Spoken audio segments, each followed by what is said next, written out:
Ibu nih sepertinya, Ibu Umi Afifah, Rohani Umi.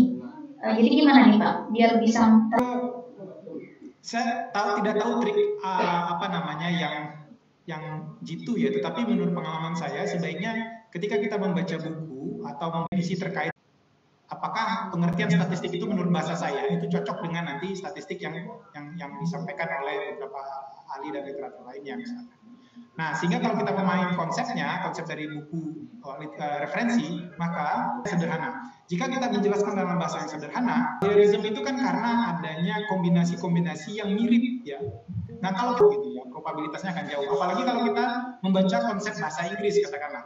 Kalau kita jangan diterjemahkan, tapi dicarikan konsepnya, diceritakan ulang dengan cara bahasa kita sendiri. Dan kemungkinan similaritasnya sangat tinggi. Oke, ada lagi dari Bapak Ibu yang ingin bertanya? Nah, sekedar mengingatkan kembali bagi Bapak Ibu peserta webinar kami ini, materi dapat diunduh di websitenya ITP dan juga akan dikirim ke email Bapak Ibu yang sudah mendaftar sebelumnya. Berikut juga dengan materi post-test dan penugasannya. Jadi bagi Bapak Ibu yang paling penting itu, Bapak Ibu yang ingin memperoleh sertifikatnya, itu wajib ya untuk bisa mengerjakan tugasnya itu yang paling wajib. Benar begitu ya Pak Yudi ya? Ini maaf, ada yang bertanya di chat ya terkait dengan penerjemahan ya dari Pak Adi. Yang saya tahu adalah menyandur plot ya, menerjemah. Jadi kita harus tahu bahwa penulisnya itu tahu bahwa kita menyandur dalam konteks bahasanya dulu dipindahkan ya. Tapi kalau kita menyandur gitu, plot 100%, kita dengan bahasa sendiri konsepnya, maka kita buat dia sebagai referensi gitu ya. Jadi ini nanti juga bahasa menyandur, kalau menyandur itu hal yang lain gitu ya. Artinya bukan menyandur ya, menerjemahkan dalam konteks 100% diterjemahkan ya, itu berbeda. Mungkin nanti bisa apa namanya ditanyakan kepada penulisnya kalau itu 100% diambil materinya gitu ya.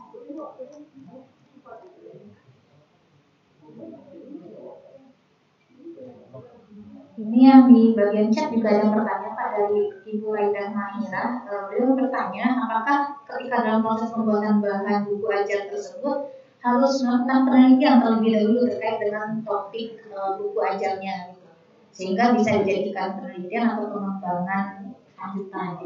Menurut Bapak bagaimana? Oh iya, iya. Jadi saya bukan menyatakan penelitian ya, tapi mind mapping tadi yang saya sebutkan itu adalah memudahkan kita mengkategorisasi materi-materi dan sub-sub materi yang akan kita sampaikan. Kalau dikategorikan penelitian bisa jadi karena teknik-teknik pengumpulan literasi itu sebenarnya juga penelitian kan gitu ya. Pengumpulan literatur, review-review apa yang bisa kita masukkan ke dalam bahan ajar itu sebenarnya penelitian sederhana sih. Jadi bisa saja kita angkat sebagai penelitian. Tapi dalam konteks penelitian yang kita pahami sekarang, ya tidak penelitian yang berat. Artinya kita hanya melihat literatur yang cocok dan disesuaikan dengan silabus dan KKNI yang ada gitu ya. Jadi kita cocokkan menggunakan bahasa kita sebutkan sumbernya dan lain-lain. Sehingga menurut saya memang harus hati-hati karena kita bicara bahan ajar adalah sesuatu dalam konteks komunikasi ilmu pengetahuan ya. Jadi kita memang harus memahami bahwa itu tervalidasi sumbernya. Oke, baik Bapak. Ada lagi Bapak Ibu yang ingin bertanya? Silakan kami berikan kesempatan. Kami juga mohon maaf ini berkaitan dengan traffic yang cukup padat sehingga ada kendala koneksi di YouTube-nya ya.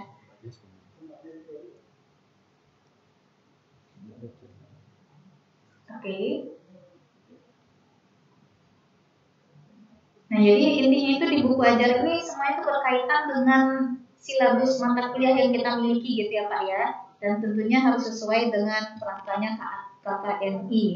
Dan yang paling penting itu adalah motivasi menulisnya harus terus dibangun.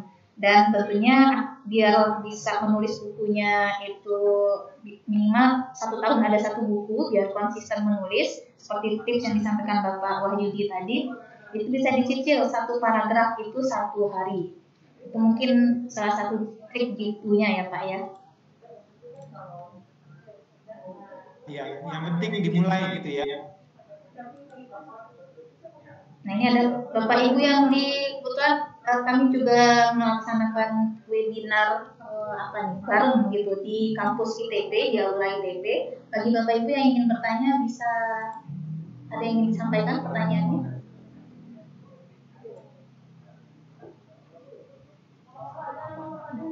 Bapak ada yang ingin bertanya berkaitan dengan topik? Oke.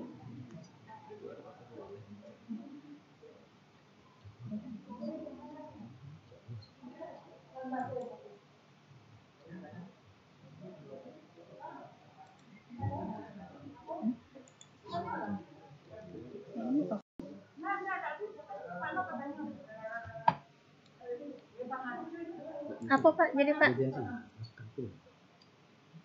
Enggak baru Pak?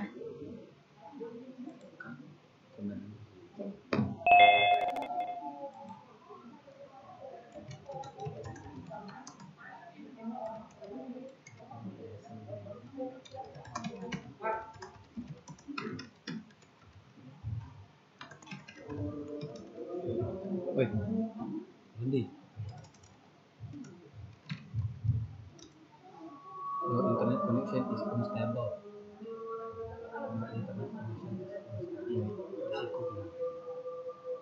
Oke, habis azan ya Pak. Habis azan. Habis azan Pak. Habis azan aja.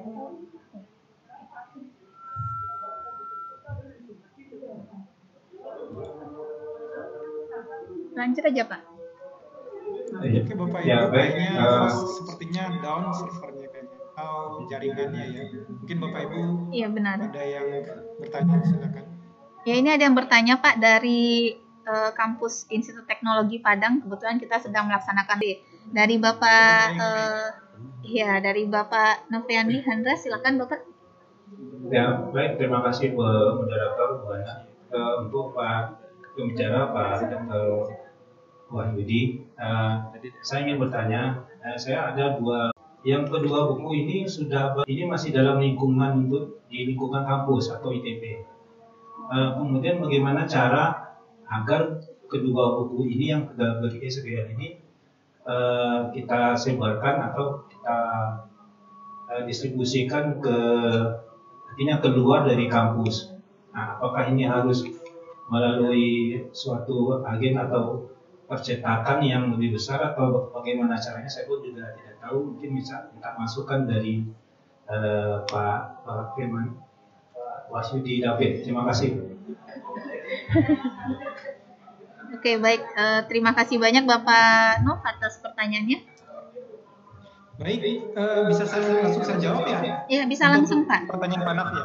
Iya. Baik, pertama pertanyaan saya adalah waktu Bapak menerbitkan dua buku itu di publisher mana ya? Penerbitnya siapa ya? Kalau penerbitnya kampus, maka sebaiknya penerbit kampus sudah menjadi lembaga yang bisa melakukan outreach itu gitu ya. Jadi seperti kalau di Indonesia itu banyak ya, kayak Salemba Press misalkan atau IPB Press misalkan. Mereka juga melakukan itu sebagai unit bisnis, melakukan penerbitan gitu ya. Nah, kalau itu dalam institusi, maka yang harus kita kuatkan adalah institusi penerbitannya. Dan itu bisa menjadi unit sendiri gitu yang agar bisa bukan hanya menjual atau mengedarkan buku di internal, tetapi juga di eksternal gitu ya. Sekarang platformnya banyak gitu ya. Tapi kalau buku itu sudah ada penerbitnya ya sebelumnya gitu ya, maka Bapak bisa menanyakan kepada atau bagaimana perjanjian Bapak dengan penerbit sebelumnya gitu ya. Apakah ini pure Bapak yang mengedarkan atau memang mereka yang mengedarkan? Kan ada yang begitu, mereka mengedarkan nanti Bapak dapat fee-nya atau Bapak hanya titip cetak dan buat publikasinya saja gitu, sehingga yang mengedarkan adalah Bapak. Jadi itu dulu yang dipastikan, sehingga kalau Bapak ingin dapatkan outreach yang lebih besar, ya pastikan penerbitnya memiliki kemampuan untuk bisa mengedarkan baik di internal maupun di eksternal dari institusinya. Mungkin begitu Pak Nov ya. Oke, terima kasih Bapak Wahyudi ya. Bagaimana Pak Nov, sudah cukup jelas? Oke, baik. Terima kasih Pak atas masukan dan informasinya. Terima kasih. Ya, sama-sama. Oke. Ini ada yang bertanya juga, ini yang di meeting chatnya. Ini mungkin dari Ibu Astuti. Apakah setiap paragraf harus ditulis sumbernya seperti artikel jurnal? Apakah begitu Pak? Apakah setiap paragrafnya harus dituliskan sumber referensinya begitu? Dan kemudian bagaimana cara mengambil gambar dari internet? Yang pertama, apakah paragraf itu dari sumbernya harus disebutkan citasinya. Jadi citasi itu bukan untuk paragrafnya. Ingat ya, citasi itu bukan untuk paragrafnya atau bukan untuk yang kita ambilnya. Jadi yang kita citasi itu adalah idenya. Bisa saja kalimatnya berbeda tapi ada citasinya. Ya. Jadi pahami itu dulu gitu. Misalkan orang bicara tentang pelangi gitu ya, tentang pelangi gitu ya. Ya semua orang bisa bicara tentang pelangi gitu. Tetapi ada misalkan kenapa pelangi terbentuk, misalkan ada pemendaran cahaya katakanlah. Siapa yang menyebutkan pemendaran cahaya itu gitu. Jadi bukan soal pelanginya yang kita akan citasi gitu ya. Tetapi ada hal kecil, ide baru yang kita masukkan itu yang menjadi citasi. Jadi kalau kalimat-kalimat yang Bapak Ibu buat untuk instruksional dalam membuat menjelaskan, ya tidak perlu ada citasi gitu. Tetapi ketika ada ide orang lain yang Bapak Ibu baca dan Ibu jelaskan di dalam kalimatnya, maka butuh menyampaikan ide itu, orang yang menyampaikan ide itu. Terus satu, yang kedua soal gambar ya.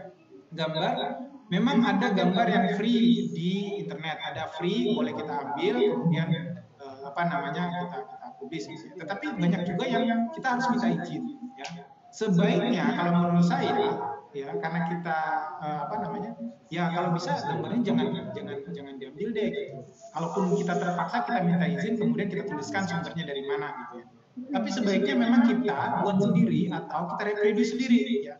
Atau misalkan ada grafik nih, grafiknya memang sudah idenya dia, tapi kita punya penambahan ide baru bahwa grafiknya bukan seperti itu atau diagramnya bukan seperti itu. Bisa saja kita sebutkan, kita tanyakan kepada penulis, diadopsi dari siapa, kemudian kita modifikasi satu atau dua grafiknya. Jadi kembali lagi memang pekerjaan kita adalah pekerjaan berhati-hati dalam menyampaikan pesan yang kita ingin sampaikan di pembelajaran kita gitu ya. Ya memang ya lupa atau apa, tapi diusahakan disebutkan sumbernya. Jadi bisa saja, tetapi harus disebutkan sumbernya.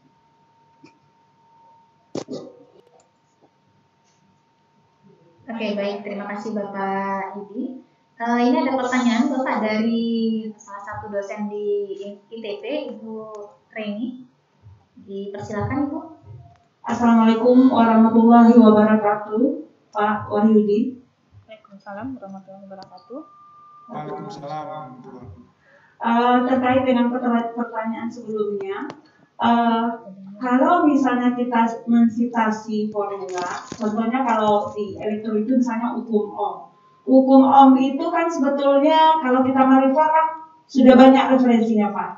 Jadi kalau kita membuat citasi, apakah kita buatkan? Kalau kita buatkan, kita kan nggak tahu yang mana yang mau kita buatkan karena dari segi referensi hukum Ohm sudah umum. Apakah itu boleh kita tiadakan referensinya? Karena secara general kan kita sudah tahu itu, tanpa melihat buku kita sudah tahu bahwasanya hukum Ohm itu adalah seperti ini.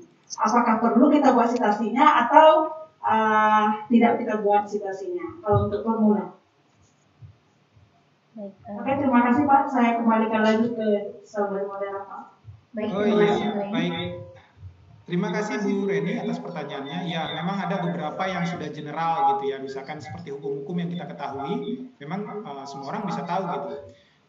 Caranya memang kita bisa buatkan bahan rujukan di bawah, ya, bahan rujukannya. Jadi kayak catatan kaki gitu ya. Tidak ada masalah gitu ya kita buatkan. Tapi tidak perlu kita citasi di kalimatnya atau di hukumnya, artinya di formulanya atau di rumusnya gitu ya. Cukup kita sebutkan bahwa nanti di bawah babnya itu bahwa ada beberapa rujukan yang kita sebutkan. Jadi tidak ada masalah sebenarnya. Kita hanya berhati-hati bahwa kenapa kita harus menghargai referensi itu? Karena ketika kita menulis, ide kita diambil orang lain itu rasanya tidak enak. Karena kita rajin menulis, maka semakin banyak yang kita tulis, semakin berhati-hati kita dalam mensitasi orang lain gitu ya. Jadi begitu tidak enak kita misalkan kita mendapat. Demikian ini. Oke, baik. Terima kasih Bapak Yudi. Bu Reni bagaimana? Sudah. Ini satu pertanyaan lagi mengingat sudah masuknya waktu sholat ya. Dari Bapak Santosa, beliau menanyakan apa perbedaan paling signifikan Pak dari buku ajar skala nasional dengan internasional selain tentunya dari bahasa gitu.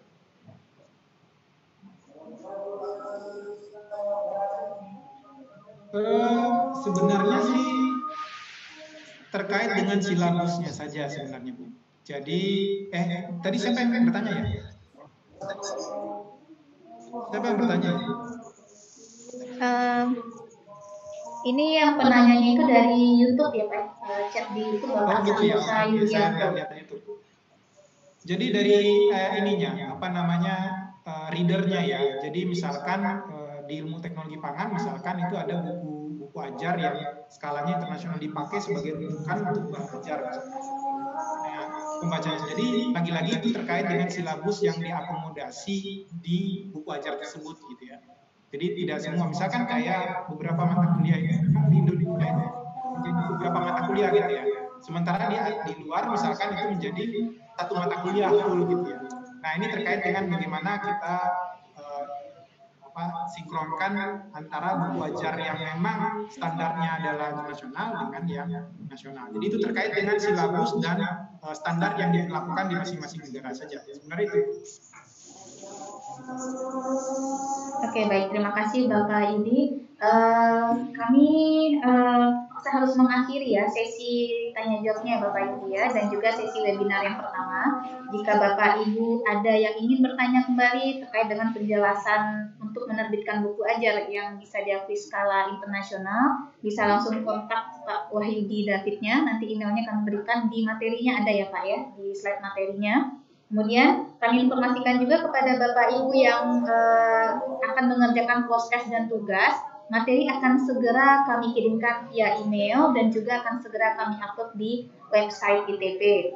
Terima kasih kami ucapkan kepada Bapak Ibu yang sudah bergabung di webinarnya ITP yang pertama ini. Kami mohon maaf atas kendala teknis yang kami alami selama pelaksanaan webinar ini, sehingga adanya terhambat dalam penerimaan materi yang Bapak Ibu harapkan.